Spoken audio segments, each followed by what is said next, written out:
तर चला आपण कढी बनवू. त्यासाठी दही, कोथिंबीर, मिरच्या, लसूण, कढीपत्ता आणि ही जिरे, मोहरी आणि दहीमध्ये थोडीशी हळद आणि बेसन पीठ टाकून हलवून घ्यायचं असं चांगलं म्हणून. आणि पुन्हा पाणी वतायचं अर्धा गिलास, ते पण हलवून घ्यायचं असं. आणि त्याच्यानंतर मीठ टाकायचं 1 चमचा.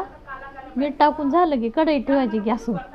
कढईमध्ये 2 मापटे तेल, त्याच्यामध्ये मोहऱ्या, जिरे टाकून घ्यायचं. तडतडलं की मग कढीपत्ता टाकायचा. पुन्हा ज्याला मग मिरच्या, लसूण टाकून ती पण तडतड द्यायचं. पुन्हा वतायचं ती हलवल्याला पूर्ण दहीचं.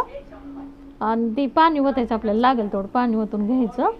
ती पण जरा हलवत राहायचं सारखं, कंटिन्यू हलवायचं, नाही तर फाटते ती कढी फाटते, म्हणजे असं चांगली होत नाही. पुन्हा लगातार हलवायचं सारखं सारखं. 5 मिनिट हलवून झालं मग त्याला उकळी येऊ द्यायचं. तर झाली बघा कढी तयार झाली. वरून कोथिंबीर